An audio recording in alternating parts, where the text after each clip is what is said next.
There we go. Okay, now we just finished chapter 11. It's the same week.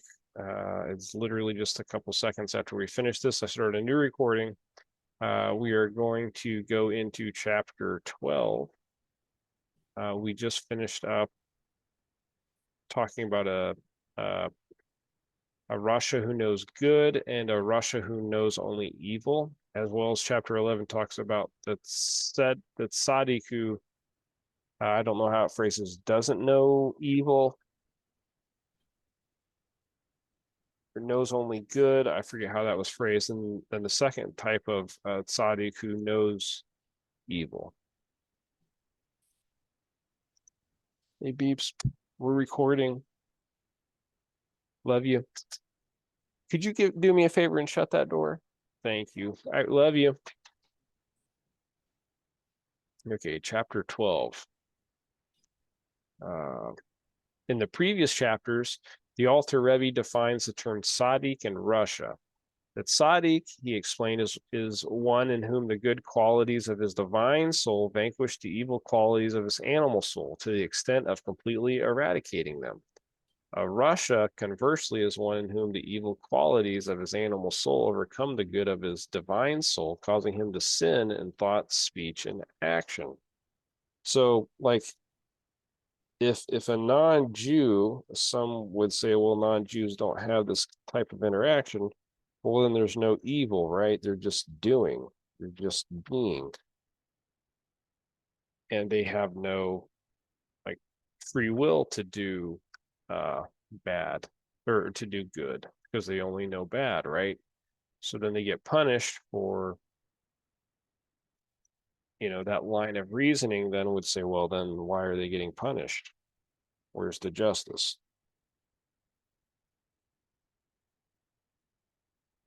In the previous, let's see here. Okay. In this, the 12th chapter, the term Benoni, the intermediate man, who is neither tzaddik nor Rasha, will be defined. The Benoni, the Alter Rebbe explains, is one whose practical conduct in thought, speech, and action is dictated solely by the divine soul.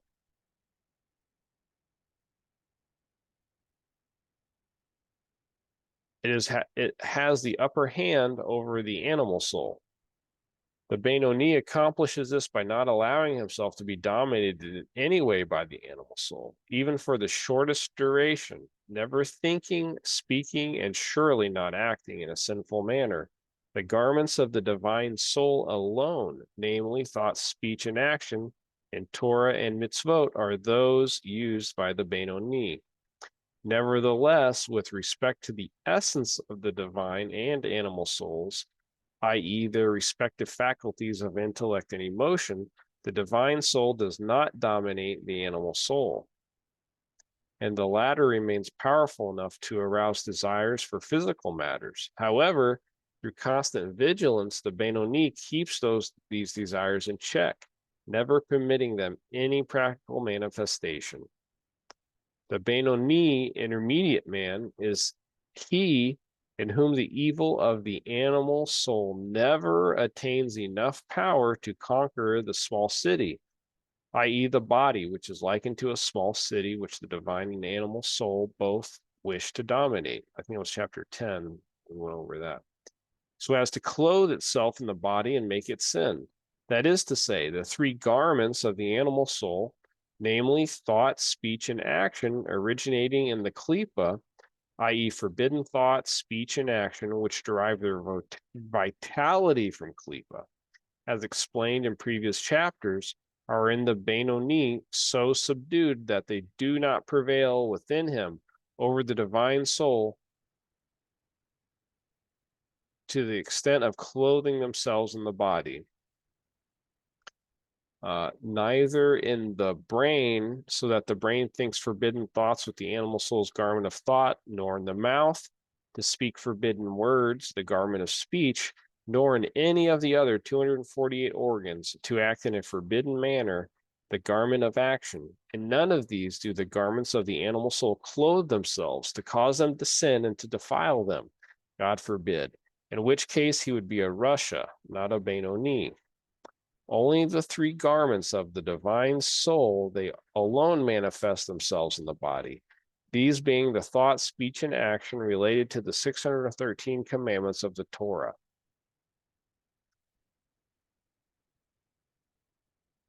Question, James. Yeah. You know where it talks about, it says, an example, this is like, that is to say, the three garments of the animal soul, the three garments are thought, speech, and action, originating in the klipa. Forbidden thought, speech, and action, which derive their vitality from the klipa, which to me is interesting because what kind of vitality would a klipa have in the first place? Isn't that like a husk or a shell? Yeah. Uh, it's like what kind of vitality could be in something that can be easily, burnt? Right. Yeah. That's incredible to me. It's made for other things than gaining vitality from. Right. So And that's the forbidden stuff that comes where the vitality is in the klipa, the forbidden. right. So when That's people interesting. give energy to the klipa, there are other entities that feed off that energy that they put into the klipa. Wow, That's one way interesting. to look at it too. Not much vitality when you think about it. Right. Yeah, it's like it's the dregs. It's literally from The like, waste. yes, the waste. It's like the backside stuff. Wow, interesting. Okay, thank you. Yep. Um, Hey, James, I have yeah. kind of a question too. Okay. Um, oh, I'm sorry, I got a fly bugging me. Gosh. Okay, in the commentary here, it says not only does the Benoni completely avoid transgression, but he also does good, fulfilling the 613 commandments of the Torah. In this way, the Benoni's every thought, word, and deed is utterly devoted to fulfilling the divine will as expressed in the mitzvot.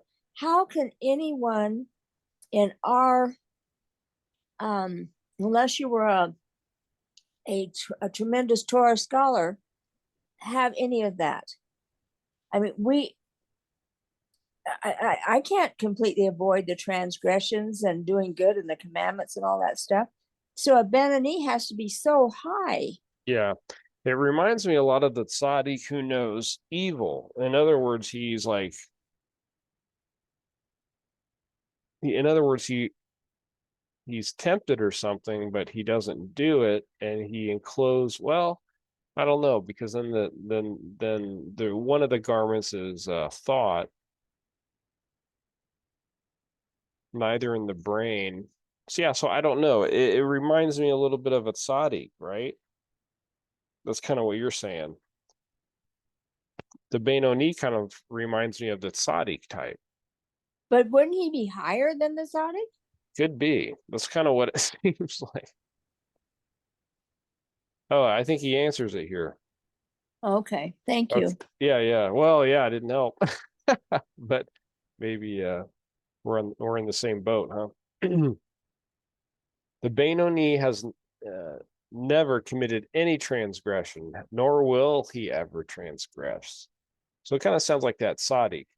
The name Russia has never been applied to him. However, temporarily, not even for a moment throughout his life. The Rebbe notes the question is well known, i.e., with regard to the statement that the Benoni is one who has never transgressed, the following question is commonly raised. It is possible through repentance and subsequent divine service that one attain the rank of Benoni despite his previous sins? Is it not possible to do this?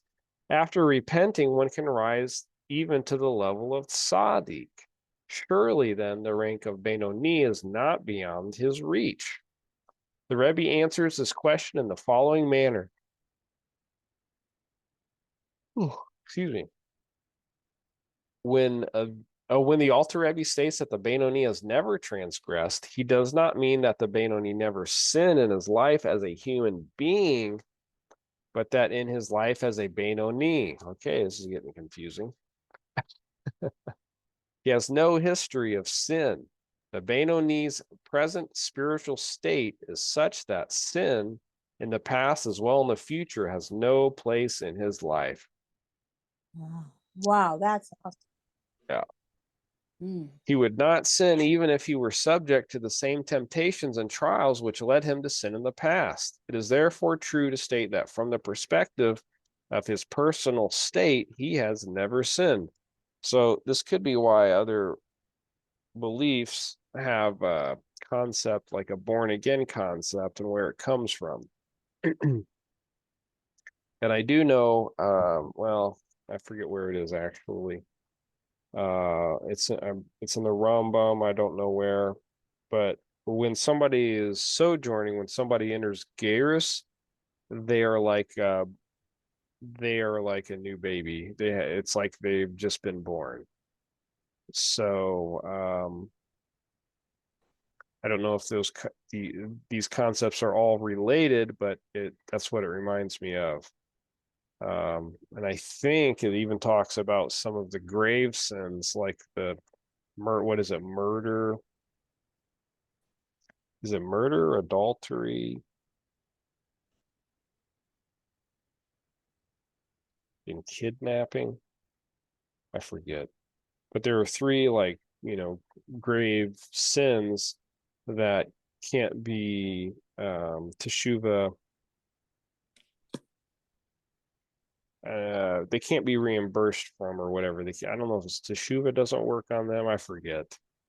But I'm just throwing it out there in my ignorance. But I think the Rambam says, however, when you go through Gerus, that's different.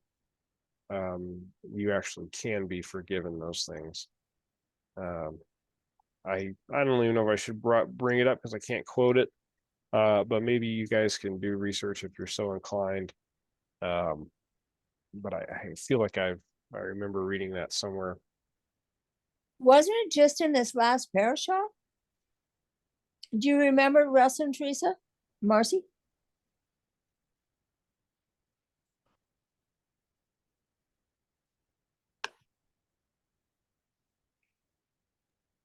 I don't think so. I don't remember. I thought it was I must have read it somewhere in a commentary. It must have not have been in the parasha then. Because I remember the three, but I don't remember the same. I know one was adultery and murder, and I can't remember the third one. There was three. Right.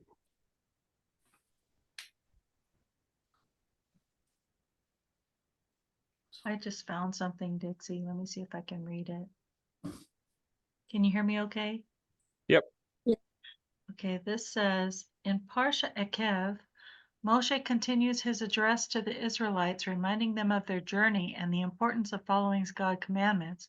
While the Parsha doesn't explicitly list the three grave sins, it does recount significant transgressions committed by the Israelites during their 40 years in the desert, such as the sin of the golden calf. I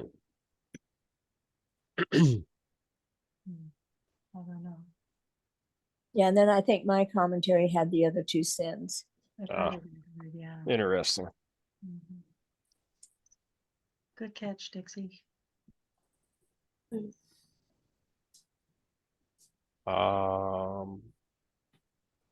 the all let's see here. Okay.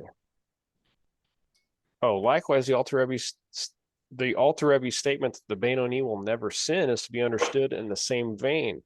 The intention is not that it is impossible for him to sin. He does not, after all, lose his freedom of choice. Rather, as explained above, his present state is such that it precludes his sinning in the future, despite the trials that the future may bring. Very interesting. So you have a state. You have states. That's very interesting. So James, may I something unreal here?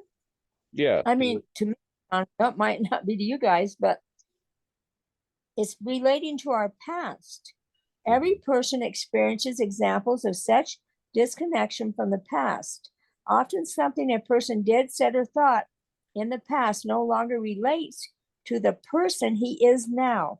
They might belong to his past in the factual and historical sense, but in terms of his present identity and experience, the connection is purely theoretical. They are no more, they are no more his than they are someone else's. That is mind-blowing. That is interesting. There is severance from his past as if he were two different people.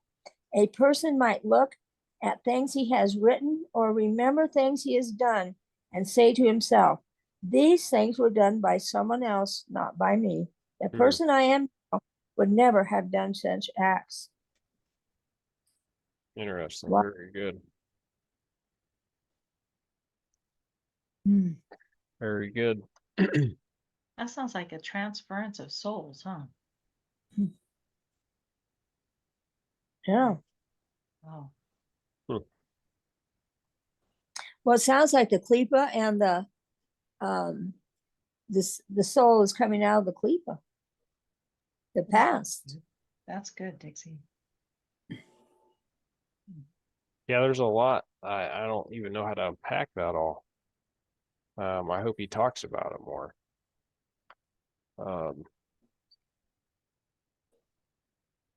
To be classified as a true Benoni, one must fulfill these conditions.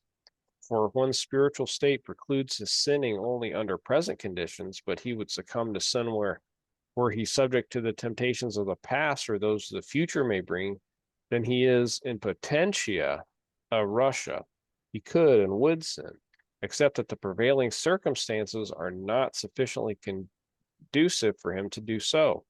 In the same vein, the Alter Rebbe concludes, the name Russia refers to one who sins in thought, speech, or action, has never again in his state of Benoni been applied to him. However, temporarily, for the Benoni has reached a state where sin is precluded under any circumstances, whether of the past or future. It remains to be understood, however, why such a lofty, here we go, why such a lofty person is considered merely a Benoni, not a Tzadi. This matter is now clarified. Okay, that was the question I had earlier. However, the essence and being of the Nefesh Elokis, the divine soul, which are its 10 faculties, the 3 soul powers of intellect and the 7 emotional faculties that are referred to as the essence of the divine soul, in contrast with the soul's garments, thought, speech, and action, which serve merely as outlets and means of expression for the soul's essential faculties. These 10 faculties do not hold undisputed sovereignty and sway over the small city. For, as shall be explained later, the faculties of the animal soul, too, exercise some degree of control over the body through awakening. Excuse me. Had a rough day today. Good day, but rough. Control over the body through awakening in one's heart, desires for worldly pleasures, which in turn cause forbidden thoughts to enter his mind.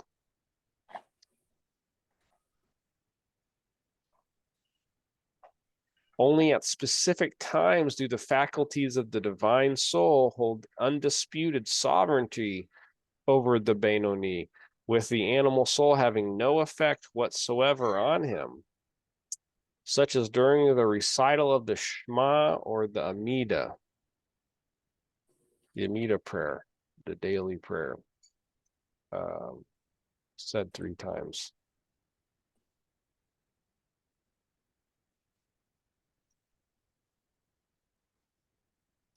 James, may I add a little more here? Sure. With where you're at?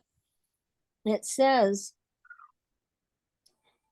excuse me, the good in him prevails over the evil only because of his active involvement in the struggle between them. His victory over evil within is never complete. At best, he achieves a temporary ceasefire, but never a full truce. The Benoni spends his life in an endless struggle. He cannot relax his vigil for a single instant, because the moment he does so, the enemy will rally and topple him.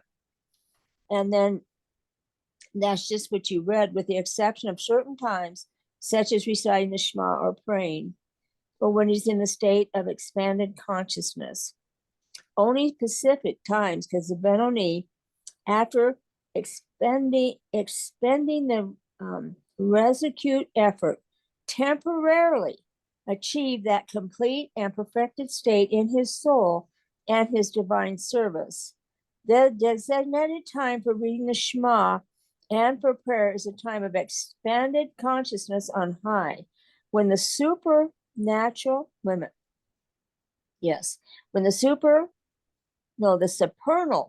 intellect manifests itself in its utmost radiance and potency.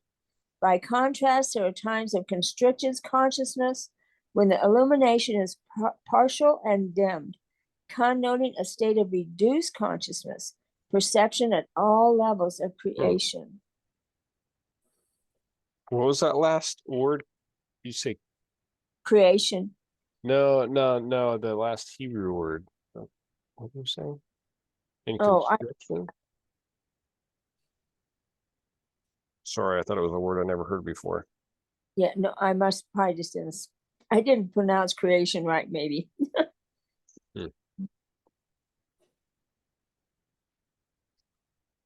Wow. This is interesting. The Benoni must constantly guard his frontiers and does so successfully. The Rasha is one whose frontier is who breaches, whereas the Zedek has no frontiers at all. The Zedek has achieved a permanent peace. No battles rage within him because there are no frontiers. There are no two domains, because all is one domain in the Zedek. Wow. Very good. There we go. That explains a lot better. Thank you. Thank you, Sharon. Baruch Hashem. At this time of prayer, the supernal intellect above is in a sublime state. It is a time of great illumination in the higher worlds. Likewise, below, in this physical world, the time of prayer is propitious for every man to ascend to a higher spiritual level. Then, during the recital of Shema, or during prayer of the Amida, the Benoni binds his Chabad, Chochmah Bina Da'at, his intellectual faculties consisting of Chochmah Bina and Da'at, to Hashem, to God, meditating deeply on the greatness of the blessed Ein Sof, and arousing through this meditation a burning love of God in the right part of his heart. As explained in previous chapters, meditation on God's greatness arouses the love of him within one's heart. So it appears from what we've studied that prayer is very important to Hasidei Moto Olam, for people to come out of the, or at least to receive a portion of the world to come. This love in turn leads the Benoni to desire to cleave to God by means of fulfilling the Torah and its commandments out of love. The realization that only the fulfillment of Torah and mitzvot will fulfill his desire to become one with God channels the Benoni's love into a desire to observe Torah and mitzvot. This arousal of love for God and its accompanying resolve to adhere to Torah and mitzvot, and thereby to cleave to him, is the essential subject of the Shema, which the biblical Deoraita commandment enjoins us to recite. derisa. Oh, never derisa. Literally the written Torah, and yeah. So derisa and the Rabbanan. The Rabbanan is Torah derived from what the rabbis have said, and derisa is what is actually written down in the actual written Torah. Likewise, the rabbinically, oh, here, wow, I keep doing this. I like explain it or I have a question. It's like the next thing. Likewise, the rabbinically ordained blessings, the Rabbanan preceding and following the Shema are a preparation, enabling us to fulfill that which we recite in the Shema as explained elsewhere. At such time, during the Shema prayer, when the love of God burns in the heart of the Benoni, the evil in the left part of his heart, the animal soul's principal area of manifestation is subject to and is nullified before the goodness, i.e., the love of God that spreads into the right part of the heart, where the divine soul is manifest from the Chabad faculties in the brain, which are bound in meditation to the greatness of the Ein Sof. Okay, so spreads in the right part of the heart where the divine soul is manifest from the Chabad faculties in the brain, which are bound in meditation. Interesting. So there's some kind of channel, or there's something that goes from the brain into the heart here, it seems like. Thanks. Can we go back and look at footnote 1, please? Yeah. Oh my. Generally speaking, the blessings recited over the performance of a mitzvah are a rabbinic contribution to the biblical mitzvah. This contribution may be understood as follows. Every mitzvah is a channel drawing down holiness upon the soul of the Yisrael performing it.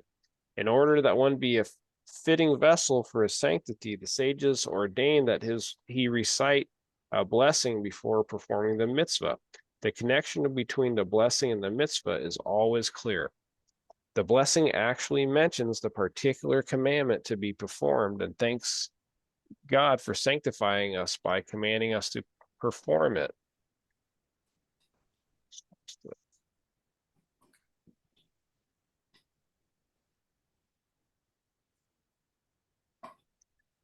For example, the blessings over the tefillin conclude with the words, and he commanded us to don the tefillin. In the case of the blessings said before the reciting of Shema, however, it is not clear what the blessings accomplish. They do not mention the mitzvah of reciting these passages, nor have they any apparent connection with their contents. Why were they ordained to be said at the particular juncture? In chapter 49, the Alter Rebbe gives the following explanation. The intention behind the reading of the Shema is that one should come to love God, your Lord, with all your heart, soul, and might. As the Alter Rebbe states in our text, to achieve this, one must prepare himself by contemplating these matters which evoke the love of God. To this end, the sages instituted 2 blessings. The first describes aspects of the greatness of God, how the loftiest angels are utterly nullified before him, how he is far removed from them, and so forth. The second bracha speaks of his great love for the Jewish people, how he draws them close to him, and so on. After meditating on the ideas expressed in these blessings, one is indeed ready to fulfill the precept of Shema, to fill his heart with the love of God.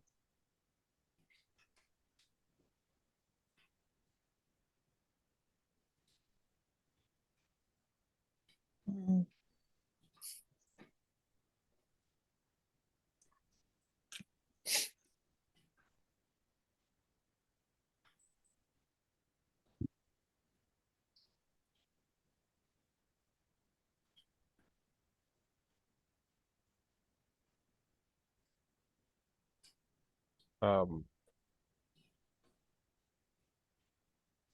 So it spreads in the right part of the heart where the divine soul is manifest from the Chabad faculties in the brain, which are bound in meditation to the greatness of the blessed Ein Sof. Contemplating God's greatness with the three intellectual faculties, wisdom, understanding, and knowledge, Chokhmah Bina Dat Chabad, arouse and diffuse a love of God in the right part of the heart. Arouses and diffuses a love of God in the right part of the heart. This arousal of love causes the evil of the animal soul to be nullified in the good of divine soul now pervading the heart. During the time of prayer, therefore, when the Benoni arouses his love of God through meditation, his animal soul is inactive, and he feels no inclination for physical pleasures. Thus, during prayer, the Benoni's divine soul is his undisputed sovereign, as the Alter Rebbe stated above. So prayer is very important. What I'm gathering from this is that you are fully involved.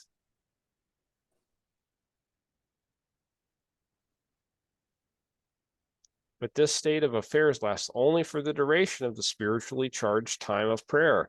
However, after prayer, when the state of sublimity of the intellect of the Ein Sof, blessed is he, departs, i.e., when the spiritual illumination engendered by prayer ceases, the evil of the animal soul is in the left part of the heart reawakens, and he, the Benoni, once again feels a desire for the lusts of this world and its delights. Since the evil, the Benoni's animal soul remains undiminished even after prayer, as the Alter Rebbe will explain shortly. Yet, because the evil of the animal soul has not the sole authority and dominion over the city, for the good of the divine soul situated in the brain has its say as well. It is unable to implement this desire by clothing itself in the limbs of the body, to engage in deed, speech, or action, actual thought. Actual thought meaning to concentrate his attention on worldly pleasures with a view to devising means of satisfying the lusts of the heart. So there's a battle going on. The Benoni's desire for worldly pleasures will cause thoughts of such matters to rise from the heart to his mind. These thoughts are beyond his control, beyond the sphere of dominance of his divine soul. He can, however, control his actual, i.e., conscious and willful thought, so that immediately as he becomes aware of the forbidden thoughts, he dismisses them from his mind, not permitting himself to dwell on them, nor to think how to implement them, as the Alter Rebbe will state at greater length further in this chapter. Returning now to his statement that the divine soul of the Benoni keeps the desires of his animal soul in check, preventing their expression in deed, speech, and actual thought, the Alter Rebbe explains why this is possible. Because the brain rules over the heart, as it is written in Raya Mehemna, Parshas Pinchas, by virtue of its innately created nature. For man was so created from birth that every person may, with the power of the will in his brain, i.e., the will created of his mind's understanding, restrain himself and control the drive of his heart's lust, preventing his heart's desires from finding expression in deed, word, and thought. When the mind understands the evil inherent in such deed, word, or thought, and he can, if his mind wills it, divert his attention completely from that which his heart craves and turn his attention to the exactly opposite direction. This principle of Interrupt you a second. This is Yeah. right of what I'm at the same spot, but a little bit different on the commentary. Okay. There are several stages whereby evil becomes clothed in the mind.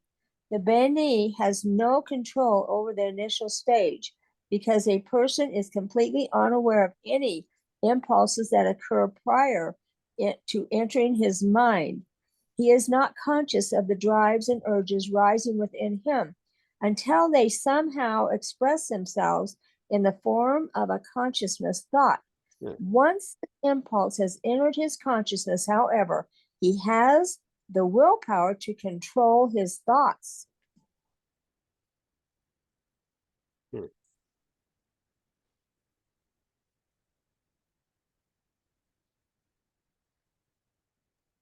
Dixie, would that mean that if he has the willpower to control his thoughts, would that mean then turning to Hashem and asking Hashem for help with his thoughts, or just turning to Hashem to keep his mind focused on Hashem and Torah so that his thoughts aren't diverted? I think you're right, and I think that this might explain it a little better the next paragraph. Okay. There is a world of difference between one who willfully thinks sinful thoughts, whether thoughts of actually committing a sin or simply contemplation of the sin itself, and one in whom sinful thoughts arise, that he immediately banishes the moment they enter his awareness. The Benayot is able to exercise such control. And the reason I say that is because I have thoughts that enter my mind and I have to banish them instantly, or they will dwell there. And it drags me down horribly when I can't banish them instantly.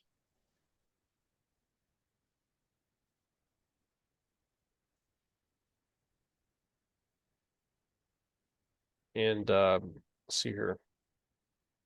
This principle of mind over heart holds true even where the restraint of one's desires is dictated by simple logic, without motives of holiness. The demands of the mind's logic are alone sufficiently powerful to steal one's attention in a direction diametrically opposite to that which his heart craves. I find that hard to do, particularly in moments of anxiety and fear. Yeah. So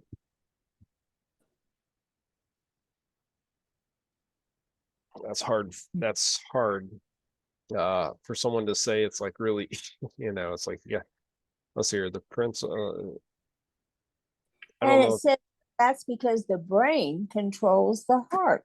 Yeah, So that's why they have such a hard time doing that. right. The power of the will is in his brain. What's that saying? Mind over matter. Yeah. There's a will. In other words, yeah. Yeah, it says here to use the capable of using the will in his brain to restrain himself and control the spirit of lust in his heart by not gratifying the heart's desires. And I'm sure you're going to read that next. So Yeah. If this is true, whatever his motives, it is true particularly in the direction of holiness.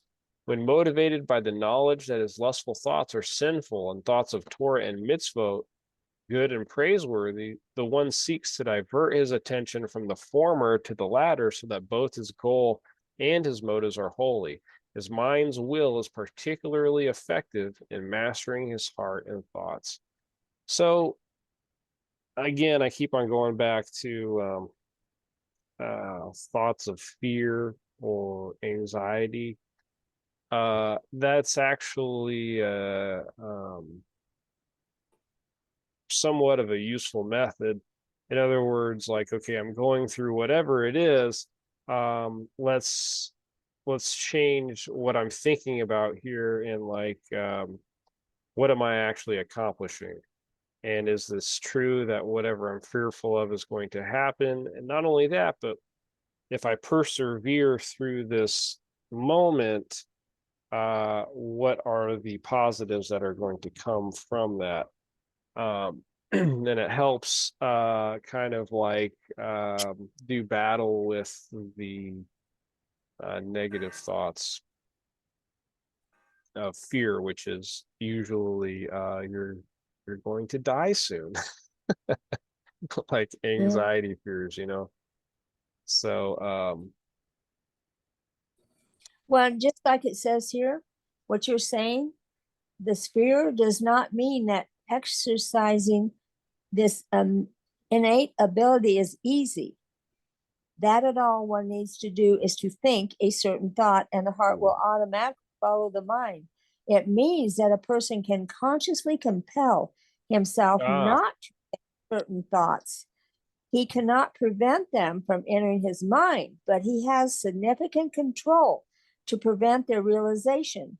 If, for instance, someone is told not to think about polar bears, he cannot stop the thought of them from coming to his mind, but he can prevent himself from thinking about them by immediately turning his mind to something else as soon as the thought arises. right. Excellent, Dixie. Thank you. That's exactly what I was kind of getting at. So thank you. That clarifies that really well. Thank God, not me. It's totally him. Yeah. Yeah, it's God. Thank you, Dixie, Shem. what came to my mind was as soon as she said polar bears, I go grizzly bears. Grizzly bears. Yeah, a little more appropriate for us, huh? I was like, okay, let's tone it all the way down to sweet old koala bears. Yeah.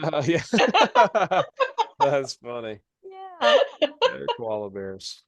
What are those? Or of Um, teddy bear. yeah, Yeah, little Yeah. there. What are those little black and white ones though? That is panda bears. The polar panda. bear. Oh. Panda. Yeah, you bet. Had to Isn't that sleep with my funny? panda bear to keep the evil away. Mhm. So redirection, Yes, that's good. That's good. which is useful with children as well. Yes, that's right. Hey That's guys, look right. at this over here. Okay. Thus it is written, then I saw that wisdom surpasses folly as light surpasses darkness. From Ecclesiastes.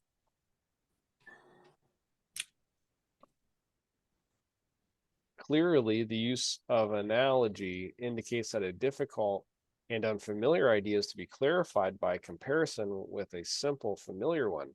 However, nothing seems to be gained by equating wisdom and folly with light and darkness. Both are equally comprehensible. Even assuming that the reference here is to a deeper aspect of wisdom, namely holiness, as Ecclesiastes' depiction of man's inclination for good as a poor and wise child, and that folly refers to evil, as in his portrayal of the evil inclination as an old and foolish king, there is still no need for analogy. Clearly, holiness is vastly superior to evil. Rather, the Alter Rebbe goes on to explain the analogy is used here to illustrate how wisdom is superior to folly. The superiority of light over darkness is manifest in the ability of a tiny ray of light to banish a great deal of darkness. Furthermore, the light need not battle darkness to banish it. The darkness disappears as a matter of course with the appearance of light. In the same way is the wisdom of holiness superior to the folly of evil. A mere ray of holiness suffices to banish, as a matter of course, a great deal of evil folly. In the Alter Rebbe's words, this analogy means that just as light has superiority, power, and dominion over darkness, so that little physical light banishes a great deal of darkness, which is displaced automatically and inevitably without any effort on the part of the light, so is there driven away automatically much foolishness of the klipa and sitra achra of the animal soul located in the left part of the heart. As indeed our sages say, a man does not sin unless a spirit of folly enters him. That's interesting about the left part of the heart, Mm-hmm. because that's where the LAD and the LVAD is, where people have heart issues the most and blockages the most. Oh, really? Yes, that's the left anterior descending vein or artery that's on the heart Aorta. itself. Yes, and usually has blood ventricle. clots or some kind of issue in there, and people have to have stents put in there and all kinds of stuff. That's the most Oh, critical. It's called the Widowmaker. oh, hmm. Yeah, that's the That's most what critical. I had. Yeah, that's pretty interesting about the Sitra Chakra on the left side. Very interesting. Wow. Hmm. Wow. Hmm. That's the only part of the heart that gets most attention and most, it seems like, unless somebody has some serious pulmonary disease, but that seems to be the most critical aspect of the heart these days. Wow. Yeah. Interesting. Wow. Thus, our sages describe the desire of the animal soul as folly. Hence, they are automatically banished by the wisdom of the divine soul that is in the brain, which desires to rule over the city, the body, and to pervade the entire body by means of its aforementioned three garments, namely thought, speech, and action, connected with the 613 mitzvot of the Torah as discussed above. Taryag mitzvahs of the Torah. Trying to figure out how much longer we got here to go. Yeah, okay. I think we're not going to be able to get that done. In the Benoni, the desire of the divine soul in the brain that it alone pervade his thought, speech, and action, and hence his entire body, controls the lustful desires which the animal soul arouses in his heart. Moreover, it prevents their actual expression because of the natural supremacy of mind over heart and the holiness over evil. But if the divine soul, the Benoni, indeed dominates his every area of practical expression, alone dictating his every thought, word, and deed, which is why is he not considered a tzaddik? The Alter Rebbe explains. Nevertheless, he is not deemed a tzaddik at all. For this dominance that the light of the divine soul has over the darkness and the folly of the klipa of the animal soul, which is automatically dispelled, is limited to the divine soul's aforementioned three garments. Only in thought, speech, and action does the divine soul, the Benoni, dominate his animal soul. But the essence and core of the divine soul does not dominate the essence and core of the klipa of the animal soul deriving from the klipa. For in the Benoni, the essence and core of the animal soul originating klipa, which is lodged in the left part of the heart, remains undisturbed. So the root of the animal soul is still in the klipa there. It's still not displaced by the divine soul. After prayer, when the burning love of God is no longer in a revealed state and the right part of his heart as it was during prayer, when the love glowed openly and was palpably felt there, rather the love is, after prayer, only on the inside. His heart is inlaid with hidden love, meaning that love which is natural to the divine soul, not the revealed love born of meditation that the Benoni experiences during the prayer, but a natural hidden love of God, as will be discussed further in chapter 18, that in the heart of every Jew lies hidden a natural love of God. Then, after prayer, when the love of God is no longer revealed in the heart of the Benoni, it is possible for the folly of the wicked fool, i.e., the animal soul, to reveal itself in the left part of the heart, craving all physical matters of this world, whether permitted, except that they should be desired and used as means of serving God, where at this time the Benoni craves them for their own sake, for the pleasure they provide, or whether prohibited, God forbid, as though he had never prayed.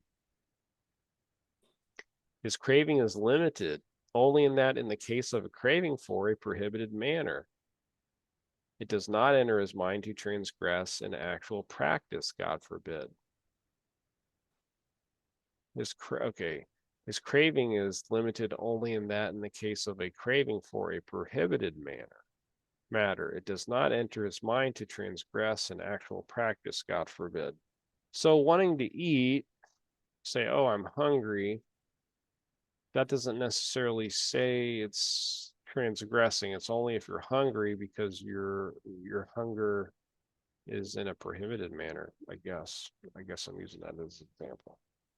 The thoughts of sin, which are in certain respects, as explained in the previous chapter, more heinous than actual sin, can manage to rise to his mind and to distract him from Torah and divine service.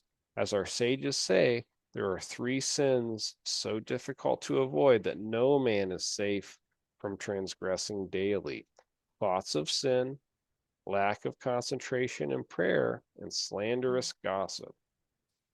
Wow. Thus, the Benoni is included in the generalization that no man avoids thoughts of sin. However, the impression retained in his mind from his meditation during prayer on God's greatness and the natural love and fear of God hidden in the right part of his heart enable him to prevail over and dominate the evil animal soul's craving, preventing the evil from gaining the supremacy and dominion over the city, i.e., the body, and carrying out its craving from the potential to the actual by clothing itself in the organs of the body in actual speech or deed. I think we're going to stop there for the week. So, Very good. yeah, thank you all for joining. I was very tired. I still am, so it's kind of hard for me to get through that. But thank you all for coming and studying with each other. Thank you for pushing through, James. Yeah, and Yeah. see you all next week. Thank you. All right, thank you, you. James. Yep. Thank Thanks. you, Take James. care, everyone. Thank you. Bye. Bye bye.